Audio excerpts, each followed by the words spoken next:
Guys welcome back in a new video. तो guys जैसा आपको पता है हमारी फार्मास्यूटिक्स फिजिकल फार्मास्यूटिक्स 1 जो कि थर्ड सेम में है वो चल रही थी। तो इसकी हम कवर कर रहे थे यूनिट नंबर 2। तो यूनिट नंबर 2 में भी फर्स्ट चैप्टर जो कि था स्टेट ऑफ मैटर, इसमें हमने कुछ डेफिनेशंस देखी थी। जैसे स्टेट ऑफ मैटर क्या होते हैं, change in the state of matter क्या होता है, लेटेंट हीट क्या है, वेपर प्रेशर क्या है एंड सब्लिमेशन क्रिटिकल पॉइंट। तो मतलब यहाँ तक हमने पिछली वीडियोज़ में कवर करा था।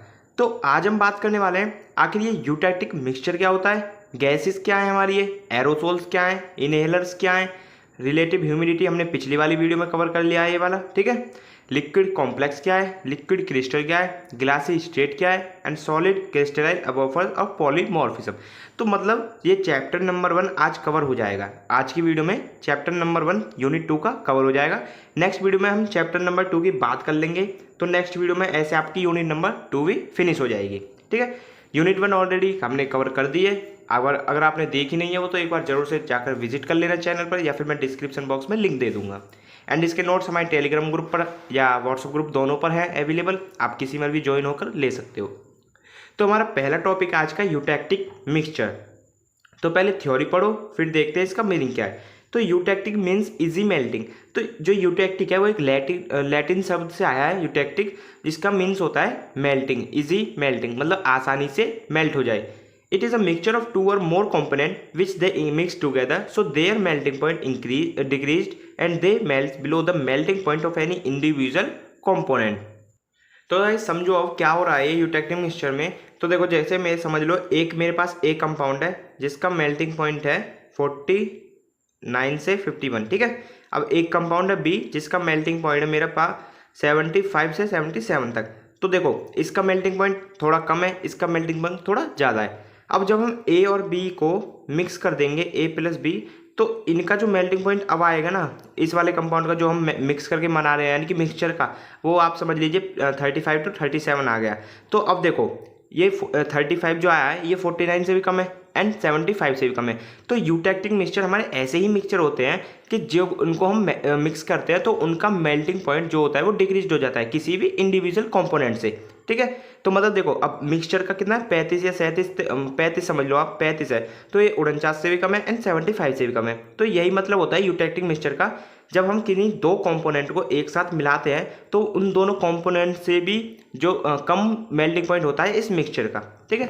सिंपली यही कहने का मतलब है यूटैक्टिक मिक्सचर का। गाइज बहुत ज़्यादा आता है 2 मार्क्स में एंड 7 मार्क्स में भी आ जाता है कभी कभी। एग्जाम्पल आप लिख देना, जैसे हमारी आइबुप्रोफेन ड्रग होती है, इसका मेल्टिंग पॉइंट होता है 75 to 77 एंड एक थाइमोल ड्रग है उसका मेल्टिंग पॉइंट होता है 49 से 51 डिग्री सेल्सियस। बट जब हम इनका एक यूटैक्टिक मिक्सचर बनाते हैं यानी कि दोनों को मिक्स करते हैं तो उनका जो मेल्टिंग पॉइंट हो जाता है इस मिक्सचर का वो होता है 37 डिग्री सेल्सियस। तो आप समझ सकते हो कितना बढ़िया है ये यूटैक्टिक मिक्सचर, क्योंकि इजी मेल्टिंग हो रही है यार, बहुत कम टेम्परेचर पे मेल्ट हो जा रहा है। अब हम इंडिविजुअली इसको गर्म करेंगे आइबुप्रोफेन को तो ये 75 पर जाके मेल्ट होगा, बट अगर हम इसको थाइमोल के साथ मिला देंगे तो ये भी 37 पर मेल्ट हो जाएगा, ठीक है। इसकी एप्लीकेशन देख लो। It commonly used in drug designing, तो ये सबसे ज़्यादा यूज होता है ड्रग डिजाइनिंग में, ठीक है। Also in the selection of excipient during manufacturing, और इसका हम ज़्यादातर यूज़ इसलिए करते हैं कि आखिर हम जो एक्सीपिएंट हम ड्रग में डालते हैं उसको सिलेक्ट करने में। Helps in solving incompatibility between drug and excipient molecule, और जो ड्रग और एक्सीपिएंट मॉलिक्यूल है वो आपस में एक दूसरे के इनकम्पेटिबल हो गए, यानी जो आपने फार्मास्यूटिक्स फर्स्ट में पढ़ा था ना वही, ठीक है। तो ये हमारी यूटैक्टिक मिक्सचर की बात हो गई। अब बात करते हैं नेक्स्ट टॉपिक जो कि है एरोसोल्स, ठीक है। So aerosols is a suspension of fine solid particles or liquid droplet in air or another gas. Aerosols can be natural or anthropogenic यानी कि मैन मेड। अब देखो समझो आप ड्यू लगाते हो, सेंट जो होते हैं फॉग वगैरह जो भी है आप लगाते हो, उसमें आपने क्या देखा है, एक आप जगह हिलाते हो उसको तो लिक्विड सा बोलता है, बट जब आप स्प्रे करते हो तो उसमें से क्या निकलती है, गैस। तो वही होते हैं हमारे एरोसोल्स। तो मतलब कोई बहुत बहुत ही फाइन सॉलिड पार्टिकल्स हमारे किसी गैस में डिजोल्व रहते हैं, या कुछ भी कह लो आप, जैसे सस्पेंशन होते थे ना, सॉलिड लिक्विड में सॉलिड ड्रॉपलेट सस्पेंडेड है, तो ऐसे इसमें बहुत ही फाइन सॉलिड पार्टिकल सस्पेंडेड होते हैं हमारे एयर में या कोई और गैस हो सकती है। ठीक है, अब ये एरोसोल्स हमारे नेचुरल भी हो सकते हैं। नेचुरल कौन से होते हैं, जैसे फॉग हो गया, डस्ट हो गया, और एंथ्रोपोजेनिक यानी कि जो हम हाथ से बना सकते हैं, जैसे यही ड्यू व्यू वगैरह। ठीक है, the liquefaction of gas can be achieved by applying pressure on yet on keeping the temperature below the critical temperature. When the pressure is reduced, the molecule expand and the liquid replace back to gaseous state. अब देखो simply formula क्या होता है, जब हम उसको दबाते हैं यानी कि प्रेशर अप्लाई करते हैं, तो प्रेशर जब हम अप्लाई करते हैं तो लिक्विड गैस से कन्वर्ट होकर हमको मिलता है। बट जैसे ही हम प्रेशर को रिड्यूस कर देते हैं, मतलब उसको वॉल्व को छोड़ देते हैं, तो हमको आसानी से मतलब उस फिर कोई गैस बाहर निकलती नहीं है, तो लिक्विड एज के एज बना रहता है। ठीक है ना, तो यही काम होता है एरोसोल्स का। आप ड्यू एक बार करके देखना उसको, जब आप प्रेशर अप्लाई करोगे तो गैस निकलेगी, बट आप उसको प्रेशर को छोड़ दोगे तो कुछ नहीं निकलेगा, लिक्विड ऐसे का ऐसा ही रहेगा। ठीक है, in pharmaceutical aerosols are drug is dissolve और सस्पेंडेड इन अ प्रोपेलेंट। तो प्रोपेलेंट में हमारे ड्रग्स आती हैं, जो एरोसोल्स होते हैं प्रोपेलेंट में आते हैं। प्रोपेलेंट वही जो पंप वगैरह होते हैं, देखे होंगे आपने उसमें। एंड प्रोपेलेंट वही मटेरियल, मतलब एक वही मटेरियल बना रहता है जिसमें हमारे लिक्विड वो अंडर प्रेशर उसमें भरा रहता है। ठीक है, the propellant mainly use for helping the drug molecule for expel out from the container. जैसे FHC एग्जाम्पल है fluorinated hydrocarbon, nitrogen and carbon dioxide. ठीक है, मतलब हम प्रोपेलेंट का इस्तेमाल ही इसलिए करते हैं ताकि वो आराम से एक्सपेल आ सके, मतलब कंटेनर से एक्सपेल हो सके ड्रग। ठीक है, नेक्स्ट टॉपिक आता है हमारा इनहेलर्स। सो इनहेलर्स आप समझ सकते हो, इनहेलर्स वो होते हैं जो जैसे अस्थमा के आपने कुछ पेशेंट देखे होंगे, वो पंप से सांस लेते हैं, जब उसको सांस लेने में दिक्कत आती है तो वो पंप का यूज़ करते हैं, तो उन्हीं को हम कहते हैं इनहेलर्स। ठीक है, so inhalers in a device holding a medicine that you के टेक बाय ब्रीथिंग इन मतलब इनहेलिंग के द्वारा जो आप मेडिसिन लेते हो, तो जो मेडिसिन लेते हो और वो जो मेडिसिन को होल्ड करता है डिवाइस, उसको हम कहते हैं इनहेलर। ठीक है, inhalers are often use to treat chronic obstructive pulmonary disease. ये हमारा इनहेलर्स ट्रीट करते हैं COPD को। COPD आपने पैथोफिजियोलॉजी में पढ़ी है, वही जिसमें हमारे अस्थमा थोड़ा वर्क कम करना, मतलब अस्थमा की बीमारी हमको लग जाती है वो। अब टाइप देख लो इनहेलर्स के, नाम से इंडिकेट करना, बस ज़्यादा थ्योरी मत पढ़ो, नाम से समझ लो। पहला है meter, second dry powder inhaler, third है न्यूबलाइजर। तो मीटर डोज इनहेलर यानी कि मीटर जिसमें हम एक मीटर यानी कि एक स्पेसिफिक क्वांटिटी हमको मिल रही है, उसको हम बोलेंगे मीटर डोज इनहेलर। ठीक है ना, मतलब यहाँ पर देख लो आप, a meter dose inhaler is a device that deliver a specific amount of medication to the lung. मतलब एक स्पेसिफिक अमाउंट मिल रही है हमको, अगर हमको 5 ml 5 ग्राम जो भी कहो आप वो चाहिए तो वही मिल रही है, ऐसा नहीं कि 5 चाहिए 10 मिल रही है, ऐसा नहीं, एक मीटर डोज।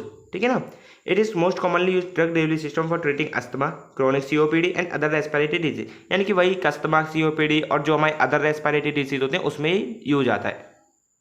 नेक्स्ट है हमारा ड्राई पाउडर इनहेलर। तो मतलब ऐसे इनहेलर जो ड्राई पाउडर कंटेन करेंगे एंड हमको as a medicine dry powder ही मिलेगा। ठीक है, dry powder inhalers are commonly use to treat respiratory disease such as asthma, bronchitis, emphysema, COPD। Also it have also been used in the treatment of diabetes mellitus. यानी कि respiratory से जितनी भी जुड़ी प्रॉब्लम है उनको तो ठीक करेगी, बट डायबिटीज मेलाइटिस को भी ये ठीक करती है। ठीक है, नेक्स्ट एंड इंपॉर्टेंट आता है हमारा न्यूबलाइजर इनहेलर। तो एग्जाम में काफ़ी आता है 2 मार्क्स में, न्यूबलाइजर इनहेलर क्या होता है, तो देख लो इसको। A nebulizer is a drug delivery device used to administer medication in the form of mist inhaled into the lungs. It is commonly used for the treatment of asthma, cystic fibrosis, COPD and other respiratory disease. तो आपने जो pumps देखे हैं ना asthma के, वो होते हैं न्यूबुलाइजर इनहेलर। ठीक है, मतलब ये भी एक ऐसे डिवाइस होंगे जो मेडिसिन को कंटेन करेंगे। ठीक है, हम उनको ईजिली एडमिनिस्टर कर सकें, इसलिए हम यूज़ करते हैं नेबुलाइजर इनहेलर। अब देखो जो अस्थमा के पेशेंट होते हैं तो उनको सांस लेने में काफ़ी दिक्कत होती है। अब एक बात ये सोचो आप, जैसे हमने सोचो, अब आप ये पूछोगे, आपको क्वेश्चन आ रहा होगा दिमाग में कि हम उनको दवाई क्यों नहीं देते, तो सोच लो अगर हमने उनको सांस लेने में दिक्कत हुई है, ठीक है, हमने उनको दवाई दी, तो दवाई को आपका पता है कि कितना लेट एक्शन होता है दवाई का। ठीक है, पहले वो एब्जॉर्ब होगी ब्लड में, देन डिस्ट्रीब्यूट होगी, देन मेटाबॉलिज्म होगा, देन वो कुछ एक्शन शो वगैरह करेगी। ठीक है, तो इतने में तो यार पेशेंट मर जाएगा ना, तो इसलिए हम यूज़ करते हैं न्यूबुलाइजर इनहेलर्स का। ओके, तो ये टॉपिक खत्म हुआ। नेक्स्ट टॉपिक आता है हमारा लिक्विड कॉम्प्लेक्स। तो लिक्विड कॉम्प्लेक्स आप समझ लो, लिक्विड के साथ कोई अदर मटेरियल कॉम्प्लेक्स बना रहा है। ठीक है, तो liquid complex a binary mixture that have a coexistence between two phases, solid liquid या लिक्विड लिक्विड या liquid gas and solid gas. तो मतलब कोई भी ऐसा अदर मटेरियल जो भी लिक्विड के साथ एक कॉम्प्लेक्स बना रहा है, मतलब को एग्जिस्टेंस, मतलब उसके साथ एग्जिस्टेंस में आ रहा है, जैसे सॉलिड लिक्विड, इसका एग्जांपल है सस्पेंशन। लिक्विड लिक्विड हो सकता है जैसे इमल्सन। लिक्विड गैस हो सकता है जैसे फोम्स होते हैं झाग वगैरह। एंड सॉलिड गैस हो सकता है जैसे ग्रेनुलर्स। एग्जाम्पल देख लो इसका, सेविंग क्रीम। तो सेविंग क्रीम आप देखो, इसमें सेविंग क्रीम में आप कुछ भी स्ट्रेस नहीं लगाते, बट वहाँ पर जो झाग होते हैं, फोम होते हैं, वो ऑटोमेटिक अपीयर हो जाते हैं। ठीक है, तो वो एग्जाम्पल होता है लिक्विड कॉम्प्लेक्स का। ओके, नेक्स्ट आता है हमारा गैसेस। तो गैसेस क्या है? गैसेस सीधे वही है जो अभी आपने स्टेट ऑफ मैटर में पढ़ा था। मतलब gases are compressibility fluid and has no definite shape, travels in random path. मतलब एक ऐसे कंप्रेसिबिलिटी फ्लूइड है जिसको हम कंप्रेस कर सकते हैं और इनकी कोई भी डेफिनेट शेप नहीं होती, ऐसे ही डिफरेंट डिफरेंट जगह पर रैंडम पाथ में मोशन करते रहते हैं। कौन? गैस।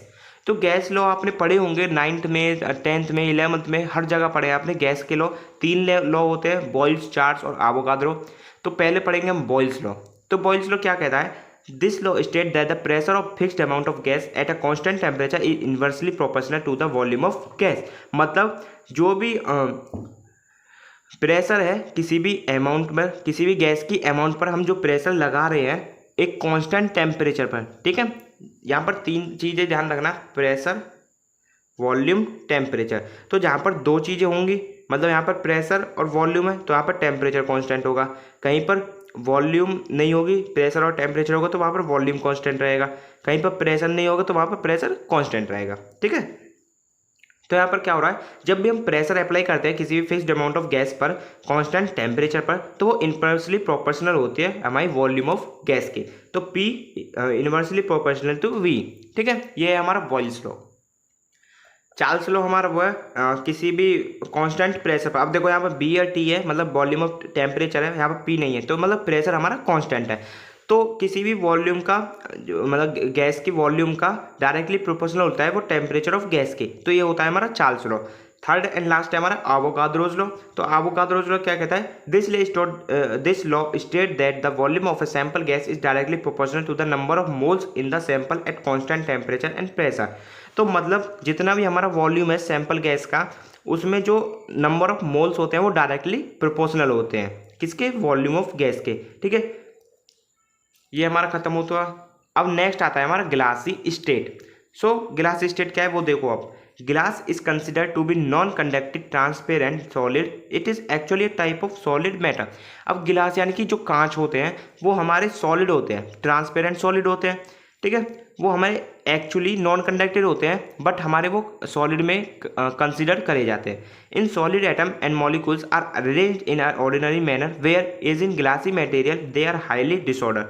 तो अभी आपने जैसे सॉलिड में पीछे पढ़ा था स्टेट ऑफ मैटर में कि एक डेफिनेट शेप होती है, अरेंजमेंट होती है फिक्स्ड, बट यहाँ पर जो सॉलिड ग्लासी स्टेट है इनका कोई भी एक फिक्स्ड शेप नहीं होती है, एक हाईली डिसऑर्डर देखने को मिलता है हमको।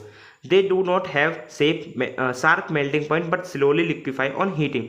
इनका कोई भी एक शार्प मेल्टिंग पॉइंट नहीं होता है, बट जैसे जैसे हम हीट को बढ़ाते जाते हैं ये मेल्ट होते चले जाते हैं। एग्जाम्पल इसका सिंपल गैस, मेटल ऑक्साइड। जो हमारे मेटल ऑक्साइड होता है can be converted in glass state. जो मेटल ऑक्साइड है उनको हम हीट करेंगे तो वो ईजिली ग्लास स्टेट में कन्वर्ट हो जाएंगे। ठीक है, नेक्स्ट आता है हमारा liquid crystals. So liquid crystal यानी कि लिक्विड के क्रिस्टल बनना वही। तो liquid crystal are state of matter which as properties between those have convection liquid and those have solid crystal. So liquid crystal हमारे ऐसे मैटर होंगे जिनके अंदर कुछ लिक्विड की प्रॉपर्टीज होगी, कुछ सॉलिड की प्रॉपर्टीज होगी। ठीक है, मतलब लिक्विड क्रिस्टल हमारे ऐसे कंपाउंड या ऐसे सब्सटेंस, ऐसे मटेरियल, कुछ भी कह लो, ऐसे हैं जिनके अंदर कुछ तो सॉलिड की प्रॉपर्टी होगी एंड कुछ लिक्विड की प्रॉपर्टी होगी। सो अ लिक्विड क्रिस्टल में flow like a liquid but is molecule में बी ओरिएंटेड लाइक क्रिस्टल। जैसे मैंने आपको बताया कि इसके अंदर कुछ सॉलिड की प्रॉपर्टी होती है, कुछ लिक्विड की। तो सॉलिड की प्रॉपर्टी ऐसी होती है, ये क्रिस्टल फॉर्म में रहते हैं यानी कि बेल ओरिएंटेड रहते हैं। एंड लिक्विड की रहती है इसमें फ्लो प्रॉपर्टी। जो ये फ्लो करते हैं वो करते हैं लिक्विड की तरह। ठीक है, so these liquid crystal have mobility biotangence property. When the light passing through liquid crystal light divides into the component with different velocity and refractive index. जब भी हम इनके अंदर से कोई लाइट पास करा देते हैं तो यहाँ पर एक डिफरेंट वेलोसिटी मतलब उसकी जो स्पीड होती है वो उसमें डिफरेंस आ जाता है कुछ, और कुछ रेफ्रेक्टिव इंडेक्स भी हमको देखने को मिलता है। तो ये रेफ्रेक्टिव इंडेक्स हम आगे देखेंगे चैप्टर नंबर 2 में। एग्जाम्पल इसके protein and all membranes. Okay, अब दो टाइप के हमारे लिक्विड क्रिस्टल होते हैं, स्मैक्टिक और नीमेटिक। सो इनमें स्मैक्टिक क्या होता है, the molecule are mobile in two direction and have both positional and orientational. तो मतलब ये जो हमारे स्मैक्टिक वाले लिक्विड क्रिस्टल होते हैं ये टू डायरेक्शन में ओरिएंटेड रहते हैं, मतलब इनकी कोई भी वैसे डायरेक्शन नहीं रहते, सिर्फ एक ऊपर रहेगी एक नीचे, बस ऐसे दो डायरेक्शन में रहेंगे। ठीक है, ऊपर जैसे सर्कल समझ लीजिए, नीचे रेक्टेंगुलर, तो दो शेप में ही रहेंगे। ठीक है, निमैक्टिक में क्या होता है, ये तीन डायरेक्शन में होते हैं। ठीक है, और इसका कोई भी एक पोजिशनल ऑर्डर नहीं रहता है, तीन डायरेक्शन ऐसे भी हो सकते हैं ऐसे भी हो सकते हैं। ओके, सिर्फ यही डिफरेंस है इसमें। नेक्स्ट एंड लास्ट टॉपिक आज का हमारा polymorphism. So polymorphism is a ability of solid material to exist in two or more crystalline form, different arrangement of conformation of constituent in the crystal properties. Crystal lattice मतलब क्या होता है, polymorphism हमें एक ऐसी प्रॉपर्टी है, ऐसी ability है किसी भी सॉलिड मटेरियल की जो कि उसको दो या दो से अधिक क्रिस्टलाइन फॉर्म में अरेंजमेंट करने में उसको मदद करे। मतलब पॉलीमॉर्फिज्म हमारी एक ऐसी प्रॉपर्टी है जो कि किसी भी सॉलिड मटेरियल को दो या दो से अधिक फॉर्म में एग्जिस्ट करा सकती है। ठीक है, polymorphism shows different physiochemical properties like dilution, solubility, chemical and physical ability. जो हमारे पॉलीमॉर्फिज्म होते हैं ये डिफरेंट फिजियोकेमिकल प्रॉपर्टीज शो करती है, जैसे डाइल्यूशन हो गया, सॉल्युबिलिटी हो गया, केमिकल और फिजिकल एबिलिटी अदर। ठीक है, the phenomena where the compound exists in more than one crystalline and amorphous form is termed as polymorphism and substance known as polymorph। तो जैसे वही बात है, अगर वो एक या अधिक फॉर्म में, अधिक क्रिस्टलाइन फॉर्म या एमॉर्फस फॉर्म में एग्जिस्ट करता है कंपाउंड, तो वहाँ पर हम उसको पॉलीमॉर्फिज्म कहेंगे पूरी प्रोसेस को। एंड जो सब्सटेंस कर रहा है, शो कर रहा है पॉलीमॉर्फिज्म, उसको हम बोलेंगे पॉलीमॉर्फ। एग्जाम्पल है इसका, जैसे स्टेरॉइड्स होते हैं, एजीएन होते हैं, सिल्वर नाइट्रेट हो गया, क्लोरमफेनिकॉल, फ्यूरेनाइड हो गया। ठीक है, अब पॉलीमॉर्फिज्म हमारे दो टाइप के रहते हैं, क्रिस्टलाइन एंड एमॉर्फस। तो क्रिस्टलाइन एंड एमॉर्फस में हमारा काफ़ी डिफरेंस आ जाता है, तो डिफरेंस देख लेते हैं। तो यहाँ पर है हमारा एमॉर्फस और यहाँ पर है क्रिस्टलाइन। तो अभी मैं आपको डायग्राम से समझा देता हूँ, फिर और अच्छे से समझ में आएगा आपके। तो जैसे समझ लो यहाँ पर दो मेटल है, दो मटेरियल है, एक में जो आयन्स हैं, इसके मॉलिक्यूल्स हैं, इसके एटम्स हैं, वो ऐसे हैं।